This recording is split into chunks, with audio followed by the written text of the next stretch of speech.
नमस्कार, आप सभी का स्वागत है मेरे इस यूट्यूब चैनल पे। हम पढ़ रहे हैं कक्षा 6 की हिंदी की पाठ्य पुस्तक बसंत भाग 1 का 12वां पाठ। पाठ का शीर्षक है संसार पुस्तक है। अर्थात यह जो संपूर्ण संसार है यह एक पुस्तक के ही समान है। अगर हम संसार के बारे में जानना चाहते हैं तो हम इसमें पाई जाने वाली चीज़ों को बारीकी से देखकर उनका अवलोकन करके हम संसार के बारे में जान सकते हैं। जिस तरह हम पुस्तकों में अक्षरों को पढ़कर ज्ञान को आत्मसात करते हैं। प्रस्तुत पाठ में पंडित जवाहरलाल नेहरू द्वारा अपनी पुत्री को लिखा गया पत्र है, जिसमें जवाहरलाल नेहरू जी ने अपनी पुत्री इंदिरा को संसार के बारे में अपने विचारों का वर्णन करते हुए पत्र लिखा है। तो आइए इसे समझ लेते हैं। जब तुम मेरे साथ रहती हो तो अक्सर मुझसे बहुत सी बातें पूछा करती हो और मैं उनका जवाब देने की कोशिश करता हूँ। लेकिन अब जब तुम मसूरी में हो और मैं इलाहाबाद में, हम दोनों उस तरह बातचीत नहीं कर सकते।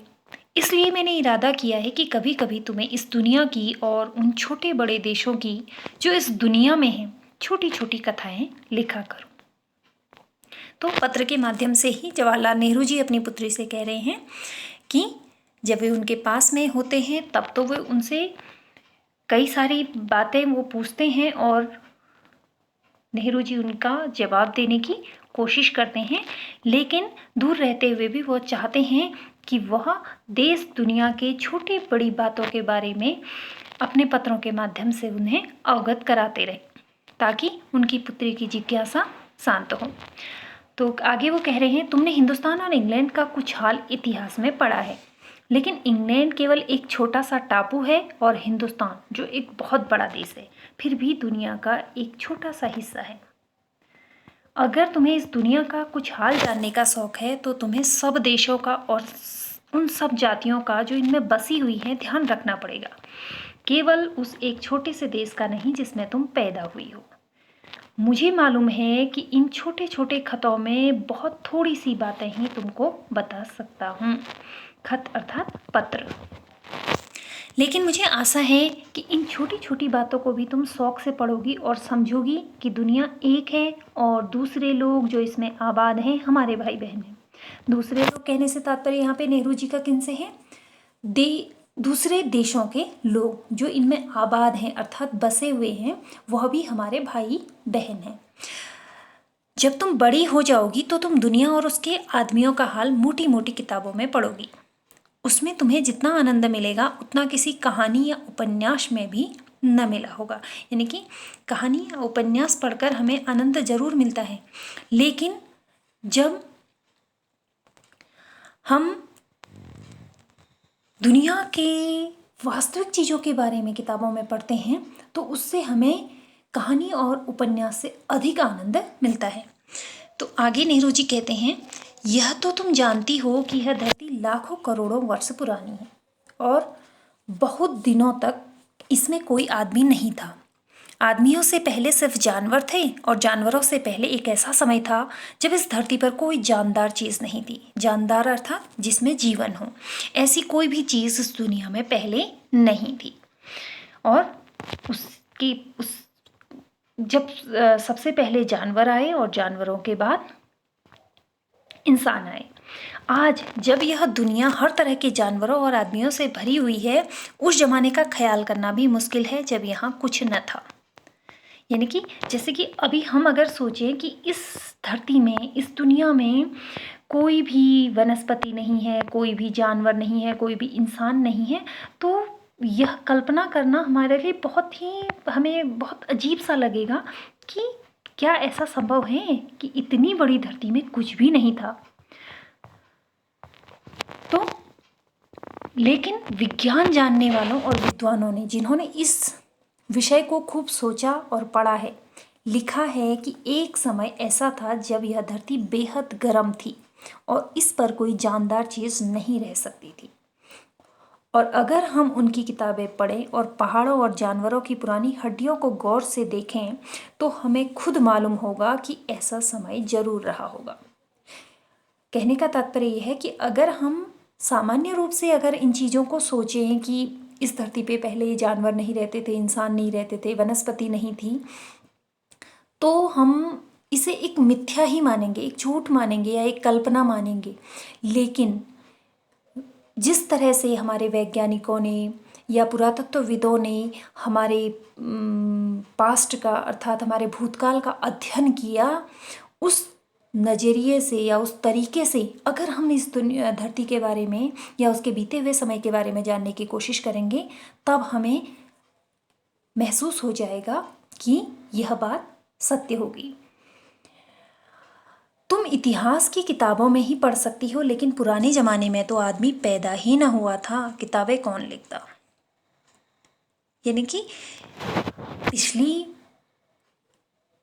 पिछले पाठ में हमने देखा कि जब इंसान ने लिखना, अक्षरों का निर्माण किया, उसके बाद उसने लिखना सीखा, उससे पहले भी मानव का अस्तित्व हुआ करता था, लेकिन उसे लिखने का ज्ञान नहीं था, उसे भाषा का ज्ञान नहीं था। तो इंसान जब पैदा हुआ या इंसान का जब प्रादुर्भाव हुआ, इंसान यहाँ धीरे धीरे बसने शुरू हुए, उसके कई लाखों वर्षों बाद इंसान के अंदर भाषा या अक्षरों की सभ्यता आई। तो उस समय की बात, जब इंसानों का प्रादुर्भाव होना शुरू ही हुआ था, उस समय की बात लिखना संभव नहीं था, क्योंकि उस समय के मानव को लिखने का ज्ञान नहीं था और वो बातें हमें इतिहास में नहीं मिल सकती। तब हमें उस जमाने की बातें कैसे मालूम हो? यह तो नहीं हो सकता कि हम घर बैठे बैठे हर एक बात सोच निकालें, यानी कि सोचकर हम पिछले समय का अनुमान लगा लें। यह तो संभव नहीं है। यह बड़े मज़े की बात होती, क्योंकि हम जो चीज़ चाहते सोच लेते और सुंदर परियों की कहानी गढ़ लेते। लेकिन जो कहानी किसी बात को देखे बिना गढ़ ली जाए, वह ठीक कैसे हो सकती है? यानी कि ठीक नहीं हो सकती। लेकिन खुशी की बात है कि उस पुराने ज़माने में लिखी हुई किताबें न होने पर भी कुछ ऐसी चीज़ें हैं जिनसे हमें उतनी ही बातें मालूम होती हैं जितनी किसी किताबों से होती हैं। यानी कि अगर उस प्राचीन समय की बातें हमें पता करनी है या इतिहास के बारे में भी जो पुरातत्वविदों ने पता किया, तो वो किस आधार पर किया? पुराने अवशेषों का अध्ययन करके। यानी कि किसी किताबी बात को आपके सामने न रखते हुए अपने अध्ययन के आधार पर उन्होंने आपके सामने यह रखा कि इतिहास में इस काल में इन चीज़ों का प्रयोग किया जाता था या इन चीज़ों का आविष्कार हो चुका था या नहीं हुआ था। ये चीज़ें जो पुरातत्वविद हैं, यानी कि जो इतिहास के जानने वाले लोग हैं, उन्होंने आपके सम्मुख रखी हैं। तो वो किसके आधार पर रखी हैं? अपनी अध्ययन के आधार पर। और उनका वो अध्ययन किताबों का अध्ययन नहीं था बच्चों। उनका यह अध्ययन किस चीज़ का अध्ययन था? प्रकृति का अध्ययन, प्रकृति में पाई जाने वाली चीज़ों का अध्ययन, उन अवशेषों का अध्ययन जो भूमि के भीतर दब चुके हैं। उन अवशेषों का अध्ययन करके उन्होंने अपने से पहले के समय का अर्थात इतिहास का ज्ञान लिया और आप लोगों के सामने रखा, जिन्हें अब आप इतिहास की किताबों के माध्यम से जान सकते हैं। ये पहाड़, समुद्र, सितारे, नदियाँ, जंगल, जानवरों की पुरानी हड्डियाँ और इसी तरह की और भी कितनी ही चीज़ें हैं जिनसे हमें दुनिया का पुराना हाल मालूम हो सकता है। मगर हाल जानने का असली तरीका यह नहीं है कि हम केवल दूसरे की लिखी हुई किताबें पढ़ लें, बल्कि संसार रूपी पुस्तक को पढ़ें। मुझे आशा है कि पत्थरों और पहाड़ों को पढ़कर तुम थोड़े ही दिनों में उनका हाल जानना सीख जाओगे। यानी कि पत्थरों और पहाड़ों को पढ़कर आप जान जाओगे कि पत्थरों का निर्माण, पहाड़ों का निर्माण कैसे हुआ। सोचो कितनी मज़े की बात है। एक छोटा सा रोड़ा जिसे तुम सड़क पर या पहाड़ से नीचे पड़ा हुआ देखती हो, शायद संसार की पुस्तक का एक छोटा सा पृष्ठ हो, पृष्ठ अर्थात पन्ना हो। शायद उससे तुम्हें कोई नई बात मालूम हो जाए। शर्त यही है कि तुम्हें उसे पढ़ना आता हो। यानी कि हम रास्ते में कई सारे रोड़े, कंकर, पत्थर कई सारे देखते हैं, तो उसका उदाहरण देते हुए नेहरू जी अपनी पुत्री से कह रहे हैं कि अगर तुम्हें पढ़ना आता है तो उस छोटे से रोड़े की कहानी क्या रही होगी वह तुम पढ़ सकती हो। कोई जबान, उर्दू, हिंदी या अंग्रेजी सीखने के लिए तुम्हें उसके अक्षर सीखने होते हैं। इसी तरह पहले तुम्हें प्रकृति के अक्षर पढ़ने पड़ेंगे, तभी तुम उसकी कहानी उसके पत्थरों और चट्टानों की किताबों से पढ़ सकोगे। कहने का तात्पर्य, जैसे हमें किसी भाषा को पढ़ना होता है तो सबसे पहले हम अक्षरों का ज्ञान करते हैं, जैसे ओ, आ, क, ख, ये कैसे लिखा जाता है और हमें किस आकृति को क्या उच्चारण देना है। जब हमें ये ज्ञान हो जाता है उसके बाद हम उन आकृतियों या उन वर्णमालाओं का मेल करके हम वाक्य को पढ़ते हैं। ऐसे ही अगर हमें प्रकृति रूपी किताब को पढ़ना है तो हमें उसके अक्षर यानी कि प्रकृति के अक्षरों को पढ़ना सीखना होगा। तभी हम जो ये हमारी बड़ी सी प्रकृति है जिसमें बड़े बड़े पत्थर हैं, चट्टानें हैं, हिमालय हैं, नदियाँ हैं, उन सब के बारे में समझ सकेंगे। शायद अब भी तुम उसे थोड़ा थोड़ा पढ़ना जानती हो। जब तुम कोई छोटा सा गोल चमकीला रोड़ा देखती हो तो क्या वह तुम्हें कुछ नहीं बताता? यह कैसे गोल चिकना और चमकीला हो गया और उसके खुरदरे किनारे या कोने क्या हुए? यानी कि जो एक नॉर्मल पत्थर हम देखते हैं तो देखते हैं हम कि उसके किनारे बिल्कुल उबड़ खाबड़ होते हैं, यानी कि ऊपर नीचे होते हैं। लेकिन उसी के साथ में अगर हम एक रेत या बालू नदियों के किनारे पड़े हुए किसी रोड़े को देखते हैं तो हम देखते हैं कि वो बिल्कुल उसकी जो सतह होती है वो बिल्कुल बराबर होती है। तो नेहरू जी उनको ये समझाने का प्रयास कर रहे हैं कि वह इतना गोल चमकीला कैसे हुआ, उसके जो खुरदरे किनारे थे या कोने थे उनका क्या हुआ। अगर तुम किसी बड़ी चट्टान को तोड़कर टुकड़े टुकड़े कर डालो तो हर एक टुकड़ा जो है वो खुरदरा और नुकीला होगा। इतना तो हमें पता है क्योंकि हम आसपास अपने पत्थर पड़े हुए देखते हैं तो हम देखते हैं कि वो पत्थर क्या होते हैं, खुरदरे होते हैं। लेकिन नदियों के किनारे जाकर अगर आप देखें तो वहाँ जो पत्थर आपको मिलेगा, जो नदी के बिल्कुल किनारे मिलेगा, वो पत्थर आपको बिल्कुल चमकीला चिकना आपको दिखाई देगा। अगर तुम्हारी आंख देखे और कान सुने तो तुम उसी के मुंह से उसकी कहानी सुन सकते हो, यानी कि उसी रोड़े के मुंह से उसकी कहानी सुन सकते हो। वह तुमसे कहेगा कि एक समय जिसे शायद बहुत दिन गुजरे हों, वह भी एक चट्टान का टुकड़ा था। ठीक उसी टुकड़े की तरह उसमें किनारे और कोने थे जिसे तुम बड़ी चट्टान से तोड़ती हो। शायद वह किसी पहाड़ के दामन में पड़ा रहा, तब पानी आया और उसे बहाकर छोटी घाटी तक ले गया। वहां से एक पहाड़ी नाले ने ढकेल कर उसे एक छोटे से दरिया में पहुंचा दिया, मतलब दो नदी में पहुंचा दिया। इस छोटे छोटे दरिया में वह बड़े बड़े दरिया में पहुंचा, यानी कि छोटी नदी की धारा से मिलकर वह बड़ी नदी में पहुंचा। इस बीच वह दरिया के पैंदे में लुढ़कता रहा, यानी कि पानी के बहाव के साथ में वह रोड़ा पानी में लुढ़कता रहा। उसके किनारे घिस गए और वह चिकना और चमकदार हो गया। इस तरह वह कंकड़ बना जो तुम्हारे सामने है। इसी वजह से दरिया उसे छोड़ गया और तुम उसे पा गई। अगर दरिया उसे और आगे ले जाता तो वह छोटा होते होते अंत में बालू का एक जर्रा अर्थात एक कण बन जाता और समुद्र के किनारे अपने भाइयों से जा मिलता, जहाँ एक सुंदर बालू का किनारा बन जाता जिस पर छोटे छोटे बच्चे खेलते और बालू के घरौंदे अर्थात घर बनाते हैं।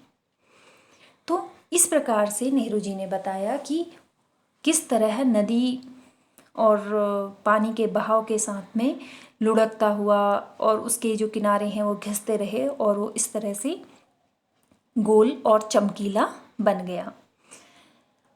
और वह किसी सड़क के किनारे पड़ा हुआ है, लेकिन अगर वह नदी के किसी किनारे पर आकर नहीं रुकता और आगे बढ़ता चला जाता तो वो और अधिक घिसता रहता और धीरे धीरे वो क्या बन जाता, बालू का एक टुकड़ा बन जाता।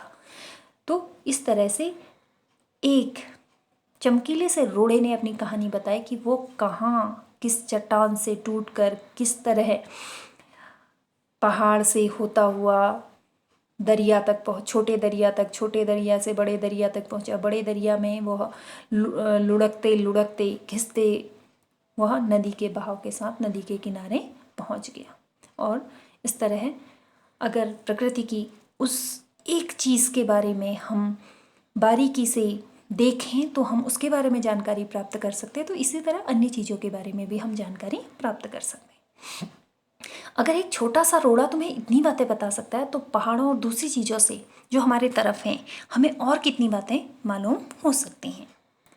इस प्रकार से नेहरू जी ने अपनी पुत्री इंदिरा को इस बात के लिए प्रेरित किया कि इस संसार को समझने के लिए, इस संसार के बीच में जाना, उसके बारे में चिंतन मनन करना, उसका अवलोकन करना आवश्यक है, जिससे हम संसार रूपी पुस्तक को पढ़ सकें। यह पत्र जवाहरलाल नेहरू जी ने लिखा था, जिसका अनुवाद प्रेमचंद्र द्वारा किया गया। यहाँ पे संक्षिप्त जानकारी लेखक के बारे में दी गई है। जवाहरलाल नेहरू का जन्म 14 नवंबर 1889 में हुआ था और मृत्यु 27 मई 1964 में हुई थी।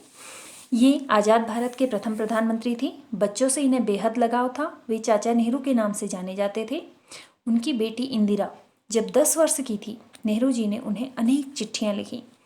इसमें बताया गया है कि प्रकृति की शुरुआत कैसे हुई और मनुष्य ने अपने आप को कैसे धीरे धीरे जाना समझा। ये चिट्ठियाँ बच्चों में अपने आसपास की दुनिया के बारे में सोचने, समझने और जानने की उत्सुकता पैदा करती हैं। नेहरू जी को अपने देश के बारे में बोलने बताने में विशेष आनंद आता था। ये सभी चिट्ठियाँ पिता के पत्र पुत्री के नाम पुस्तक में संकलित थे। यानी कि उन्होंने जितनी भी चिट्ठियाँ अपनी पुत्री को लिखी थी, उन चिट्ठियों का संकलन पिता के पत्र पुत्री के नाम नामक एक पुस्तक में किया गया है। संसार पुस्तक है, इसी पुस्तक से आभार लिया गया है। खास बात यह है कि ये पत्र नेहरू जी ने अंग्रेजी में लिखे और इनका हिंदी में अनुवाद हिंदी के मशहूर उपन्यासकार मुंशी प्रेमचंद्र ने किया है। तो इस प्रकार हमने इस पाठ में नेहरू जी के द्वारा लिखे गए पत्र को पढ़ा था, जो उन्होंने अपनी पुत्री को लिखा था, और हमने ये भी जाना कि उन्होंने इस पत्र के माध्यम से अपनी पुत्री के अंदर संसार के प्रति जिज्ञासा या उत्सुकता पैदा करने की कोशिश की। आशा है आपको पाठ समझ में आया होगा। धन्यवाद। आप सभी का दिन शुभ हो।